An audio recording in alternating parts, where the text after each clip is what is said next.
नाज़रीन खे अपडेट कंदा हलूं। अहम ख़बर आहे दादू जी अदालत में उमेर बाब चांडिया जे 3 घर भातियुनि जे क़त्ल केस जी ॿुधणी थी आहे। नामज़द जवाबदारनि जे वकील जे न पहुचण सबबि ॿुधणी मुलतवी कई वई आहे।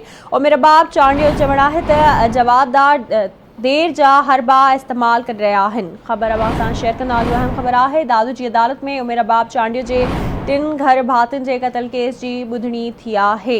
नामज़द जवाबदारनि जे वकील जे न पहुचण सबबि ॿुधणी मुलतवी कई वई आहे। उमेर बाब चांडिया जो चवणु आहे जवाबदार देर जा हरबा इस्तेमाल कर रहा आहिनि। तफ़सील मालूम कंदासीं तारिक लिगारी खां। जी तारिक अपडेट कजो। जी दादू जे model criminal trial court Nadeem Badar Qazi की अदालत में उमेर बाब चांडिया 3 घर भातियुनि जे क़त्ल केस की ॿुधणी 5 जनवरी ते मुलतवी कई वई आहे। अदालत पारां मीडिया सां ॻाल्हाईंदे उमेर बाब चांडिया चयो आहे त नामज़द जवाबदारनि MPA सरदार चांडियो ऐं बुरहान चांडियो जे वकील जे न पहुचण सबबि ॿुधणी 5 जनवरी ते मुलतवी कई वई आहे। हुनजो चवणु हो त जेको नाम नहाद सरदार जेके आहिनि ॿाहिरि रोब ॾेखारनि था पर अदालतनि खां ॾिनल आहिनि, वकीलनि सां गॾु नथा अचनि। उमेर बाब चयो त असांजा 3 क़त्ल थियल आहिनि, असां इंसाफ़ ख़ातिर अदालत में चऊं था। 8 हाज़िरनि जे जागीरदारनि जा वकील न आहिनि, हीउ मज़ाक़ न आहे। हुन चयो त मुख़ालिफ़ अदालत खां भॼन उन करे पिया त असां वटि शाहिदियूं ऐं सबूत आहिनि।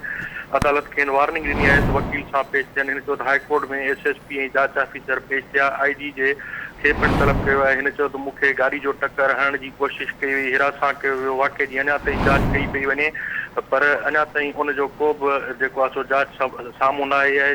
हिन चयो जागीरदारनि वकीलनि में यकीन दहानी कराइनि था त अदालत में जेको आहे सो पहुचंदासीं पर उहो जी नथा अचनि ऐं पंहिंजी ज़मानत जो ग़लति इस्तेमालु पिया कनि। जॾहिं त MPA सरदार चांडियो मीडिया सां ॻाल्हाईंदे चयो आहे त अॼु जेको आहे सो फिरियादी धुर जे वकील खे दलील ॾियणा हुआ। मुंहिंजे वकील जो जूनियर अदालत में मौजूदु हुयो, असीं अदालत में पहुतल हुआसीं पर जेको फिरियादी धुर जो वकील आहे उन पारां दलील न ॾिना विया। हिन चयो 4 महीननि ताईं फिरियादी धुर जे वकील हाई कोर्ट में वकालतनामो जमो न करायो।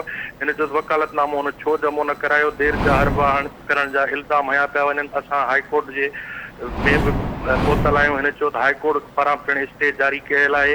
उन बावजूदि असां अदालतनि ते यकीन रखूं पिया ऐं अदालत में अचूं पिया। हिन चयो त अॼु फिरियादी धुर जे वकील खे दलील ॾियणा हुआ त हू अदालत में अची दलील ॾिया पर ॿाहिरि अची मीडिया ते रड़ियूं कनि था त हिननि जेको आहे सो फिरियादी धुर जूं रड़ियूं आहिनि त ॿाहिरि अची त जेको आहे सो मुख़ालिफ़ जेके आहिनि उहे देर जा हरबा इस्तेमालु पिया कनि, जॾहिं त हू देर जा हरबा इस्तेमालु पिया कनि। जी महिरबानी जी आगाह करण लाइ।